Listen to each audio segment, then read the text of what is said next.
Hey, it's Allie Edwards, and I'm super excited to be here to join you guys tonight for the kickoff for Crop and Create April 2021. I've had the awesome pleasure to attend a Crop and Create event in the past. Katie and I went a number of years ago now, and it was such a fun experience. So you guys are in for a real treat.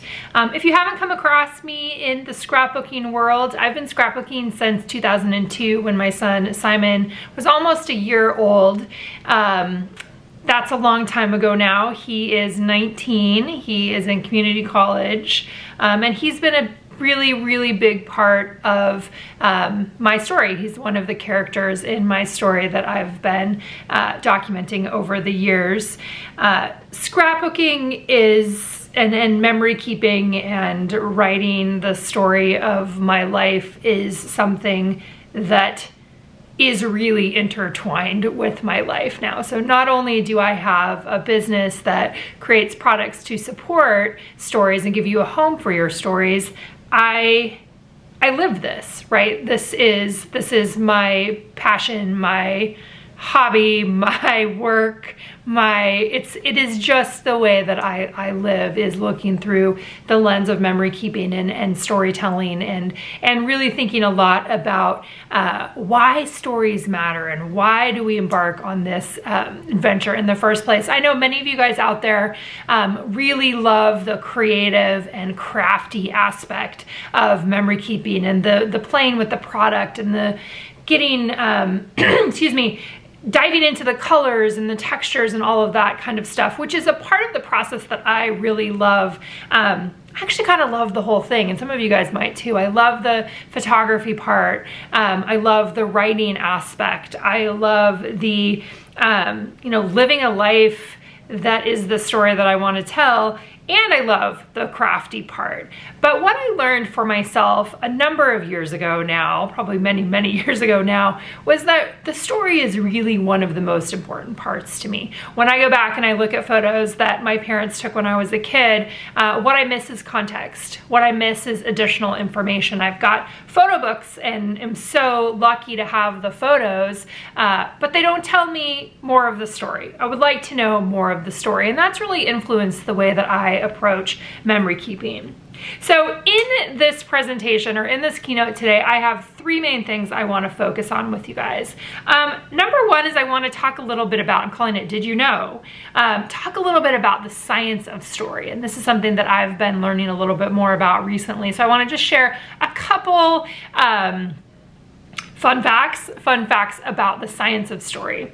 Then I want to talk a little bit about a concept that I'm just calling Right from the Heart. And this is influenced by a book that I'm reading right now, which is called The Magic of Memoir. And really, memoir is a lot of what we are doing in scrapbooking. We're gonna talk a little bit about that. And then the last thing I wanna talk about today is just sharing a little bit of what I know to be true after all of these years of memory keeping and all of these years of telling my story. Talk a little bit about the reason why I continue that. So let's go ahead and dive right in. Okay, we're going to start off by talking a little bit about the science behind stories and why stories are impactful for people.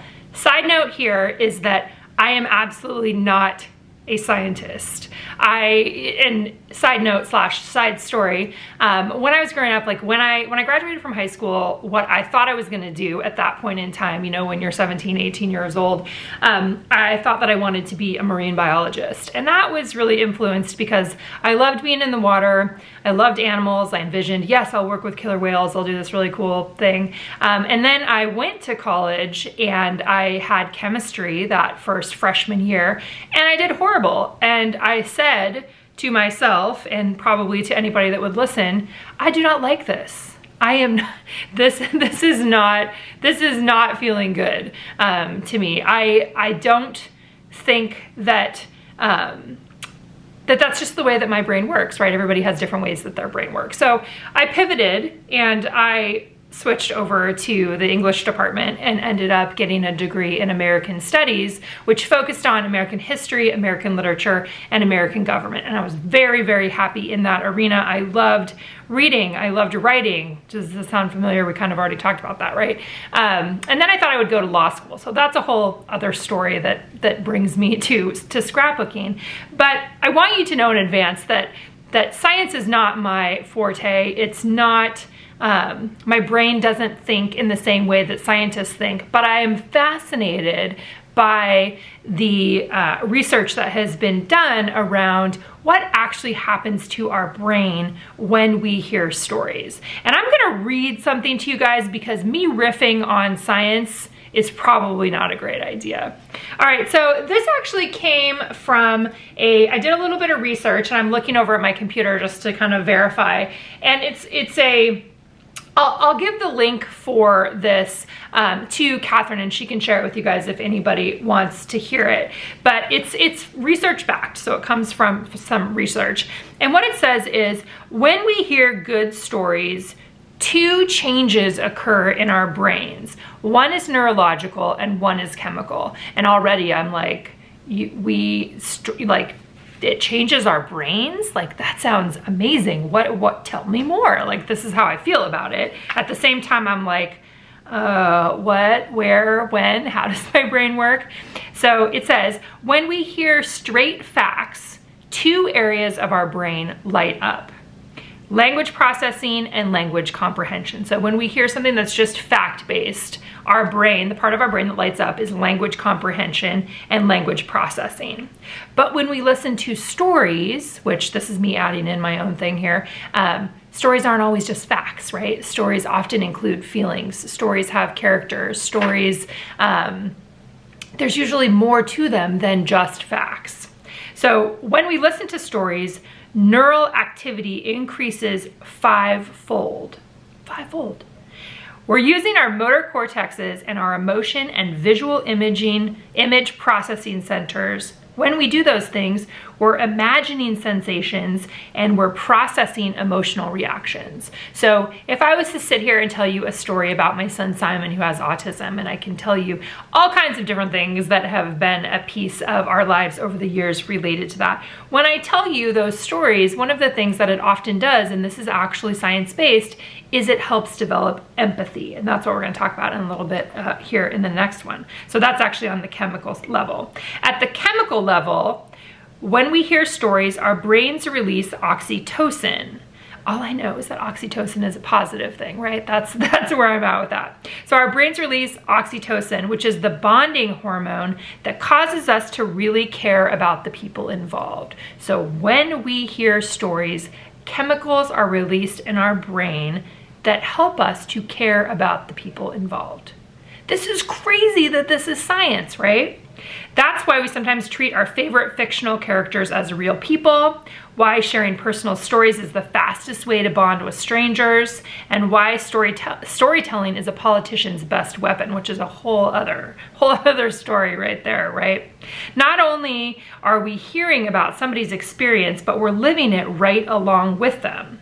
The more of their experience we share, the more oxytocin is released, and the more likely we are to internalize that story and think about it later. So the fact that when we hear stories, when other people tell us stories, things are actually happening in our brain, chemicals, the neurological stuff, the chemical stuff. So science tells us that those things happen when we hear other people's stories.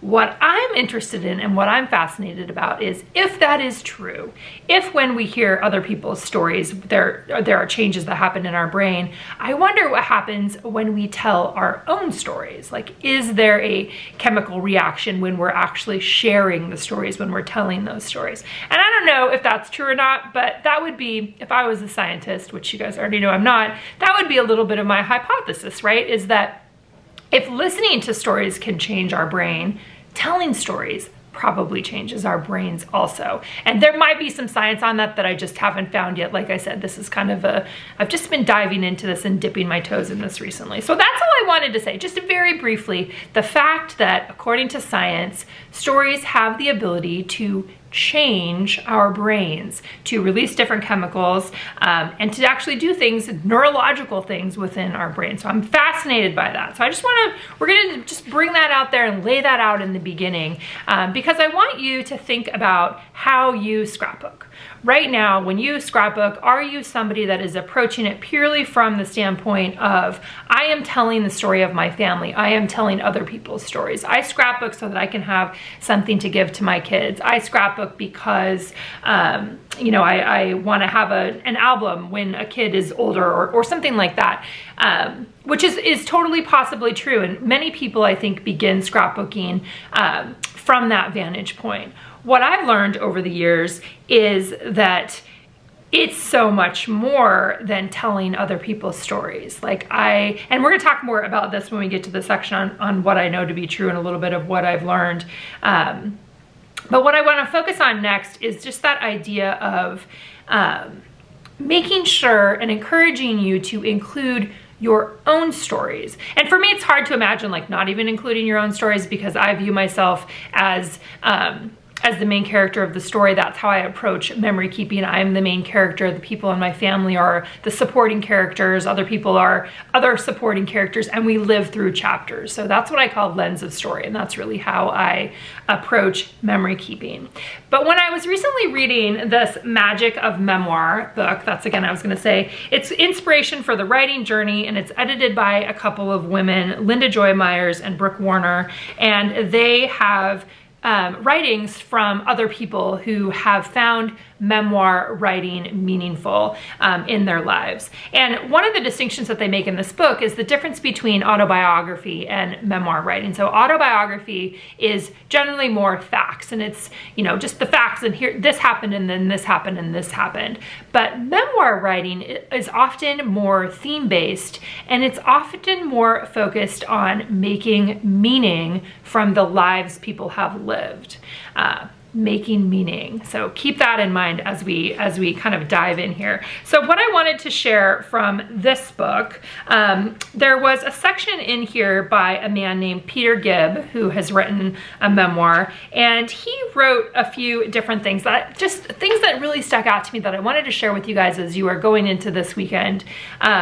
So whenever I say memoir writing, I think you can just substitute scrapbooking or journaling in there. So I'm going to read a sentence and then I'll read it back to you again with that, with it switched out there. So he says, this is again Peter Gibb, he says, memoir writing for me is about discovery. I now understand my life in a way that I never did before. Okay, that's what he said, which I'm like, yes. Hell yes, right? Okay, so if you take memoir writing out and you say scrapbooking instead, scrapbooking for me is about discovery. I now understand my life in a way that I never did before. And that's absolutely true for me related to scrapbooking, because really what I have found for myself over the years is that I write to understand myself. I scrapbook to understand myself, which is making meaning, right? It's making meaning out of the lives that we have lived.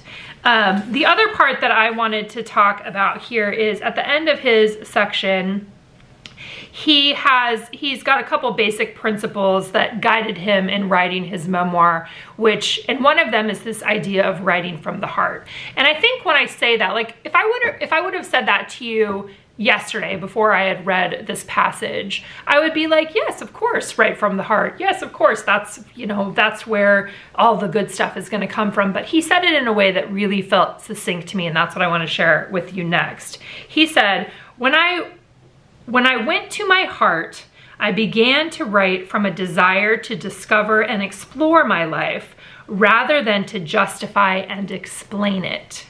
So he did it to discover and explore, which is what I think scrapbooking does for me. He says, I shifted from writing for others, trying to impress or at least not to alienate, into writing to and for myself. And I realized, to my amazement and delight, that others often found commonality and solace in my writing. I shifted from doubt to wonder, and oh, what a difference it has made, both in the writing and to the living. This is the joy of memoir. And I think that we can totally take that passage and apply that to scrapbooking, right? To starting to maybe shift the way that we journal, the way that we add stories to our pages, to being more of one that is less about the facts, the who, what, where, you know. I want both. I want the facts, but I also want the feeling. And I think that for all the times that I have taught classes and talked about including both facts and feelings in your scrapbook journaling and scrapbook storytelling, there was something in here that really struck me. And I think it was that shifting to discover and explore his life rather than to justify and explain it. And I don't know if anybody feels that way when they're actually scrapbooking. Like, do you feel like when you're writing a scrapbook story that you're trying to explain your life? But tiny shifts in language can be really, really powerful. So shifting from justifying and explaining or fact-based storytelling to telling your stories from the place of discovery about your life, of wonderment about your life and the life that you are living. I think that that can really transform not only your writing, but the kinds of stories that you end up telling. It felt very powerful to me when I read that yesterday, and so that became something that I wanted to share with you guys today. He also said, when I began to follow the wisdom of the heart, my words flowed from a different source. So I would guess, again, my non-scientific guessing, I would guess that when we write from the heart or the feelings-based place rather than the facts, it comes from a different place in our brain, right? It comes from a different source. So fact-based storytelling comes from one source. Feeling or heart-based storytelling comes from a different source. Both of those sources are within us. Both of those are accessible to us if we are willing to live in awe and wonderment and to be curious about our lives and about the kinds of stories that we want to tell. I have to tell you guys too that I get really, really excited talking about this stuff. And thank you for being a captive audience for me to talk about this, because it's not something that I sit around and talk to my friends about this with, but I know that we are like-minded in this space today, and that maybe for some of you out there, this was exactly what you needed to hear to start to make a shift in the way that you are approaching memory keeping. And that's kind of what I want to talk about next, is a little bit of what I know to be true about memory keeping. When I started thinking about how would I talk about what I know to be true in memory keeping, stories about my son Simon kept popping up. And I mentioned earlier that he has autism, and he was diagnosed when he was 2.5. So pretty early on in his life, we knew that he was going to be different. And at that point in time, for me, he was my first child. I didn't necessarily know that his behaviors were abnormal. I didn't have a lot of experience with small children. I didn't babysit a lot. That's just wasn't really what I did, right, when I was growing up. So here I am with a new baby, or a 1-year-old who is potentially not developing in the typical fashion. And we had many doctor's visits and all of the testing and all of those things done. And on the day that we walked out of the testing, Chris, who was my husband at the time, and I looked at each other, and we were kind of like, okay, well, what do we do now? And we were both the kind of people, even at that point in our lives, I think, where we just were going to overwhelm ourselves with information. And we were going to, I don't feel like we ever had a fix-it mentality, like we are going to cure him, we are going to that was never a piece of the story for us. But it was definitely, we are going to support him in the best way that we can, and we're going to figure that out as we go along. I vividly remember feeling like that. And it was about, actually, I had started scrapbooking a little bit before that. And one of the early things that scrapbooking did for me is it gave me the gift of seeing stories about Simon reflected back to me, where I read them and I could be like, oh, this is actually an example of language that he has gained and lost. So I was able to see to see, literally see, because I was documenting, because I was paying attention, because I was telling a little bit of his story over the time, or, you know, at the time. And as he got older, and as I continued to document his story, which I have in, you know, 12 by 12 albums sitting here in my office, the way that I approached telling the story of this experience in my life, because I can't tell his story, right? I'm only telling my perception or my experience of the story. The way that I decided to tell his story was through the lens of celebration. I did everything I could to acknowledge what was real and what was hard, and what, you know, that there were things that were just very challenging over the years. But we also went out of our way to really, really celebrate every milestone. Every time he hit a particular place, we celebrated that. But actually, now that I'm thinking about it, now that I'm talking about it to you guys, what we celebrated the most was anytime that he was the most himself, right? When he was quintessentially Simon, in whatever that looked like at whatever point in time, that is what we celebrated. And that's what we've continued to do over the years, even to now at age 19, where he's in community college and he's riding the waves of, you know, his own life experience, and, you know, having dreams, and, you know, beginning to understand that the reality of some of those dreams may not become realities, right? Which happens to all people. As I think about what I know to be true in scrapbooking and related to Simon and my experience with him, is that scrapbooking has made me understand the humanness of our life experience more than anything else I could ever imagine. And it feels very profound to me.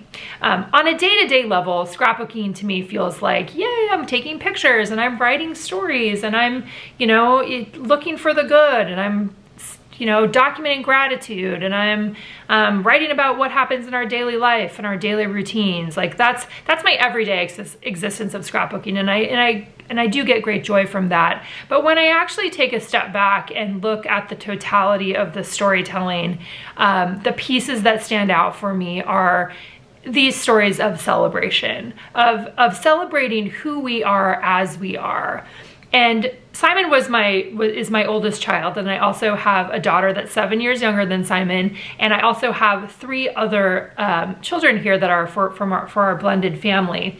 And what I've tried to continue to do in my scrapbooking is look for ways to celebrate each one of them as individuals, really honing in on what's awesome about them, even if it might not be what society deems as awesome. I'm looking for what is awesome what is awesome about them as individuals, and how can I celebrate that? And that really has been such a, I feel like, a life shift for me, a perspective shift, especially in terms of what I've focused on in my own documenting journey. So that's one of the big things that I have learned, and also related to that idea of celebration is not only celebrating things after the fact, but really putting into practice and practicing celebrating life while I'm living it, no matter the highs, the lows, all of those in between boring moments, everything. You know, what can I find today to celebrate? Is it fresh flowers? Can I celebrate that I am struggling right now, because I know that through struggle comes lessons learned. Like, that's another way that I approach memory keeping. So for me, what I know to be true about scrapbooking, and specifically about including the story, right? Because it would be really hard for me to sit here today and talk about what I've learned over the years in memory, about my own story and about storytelling generally, if I only had included photos with lots of products around them, which there is a lot of beauty that can come from that, and beauty from the craftiness, and beauty from, you know, centering ourselves in a creative practice like that. But the fact that I have been writing all along, and some stories are long and some stories are short, and I never want anybody to have the expectation that it needs to be like paragraphs and paragraphs and, you know, book length, whatever. Memoir and personal storytelling can be told in very short snippets and bits, but it comes from paying attention. It comes from paying attention to our lives as we are living it and taking the time to document it, which is what you guys are doing here this weekend. You are taking the time to document your lives. You're gonna learn techniques, you're gonna learn tips, but I would love for you to take throughout the weekend the reminder about that storytelling is science-based, and that it can actually impact our brains and our empathy levels, and the way, I think even the way that we approach, you know, how we treat other people and the way that we live our lives. I want you to keep that in mind, and I want you to keep in mind this idea of writing from the heart. How can you add a little bit more of that into the projects that you create this weekend and then going forward? How can you bring a little bit more? How can you go to that source, that heart source, rather than just the fact source? Where can you find that within yourselves? And then I also, last but not least, I just want to invite you to look for things to celebrate.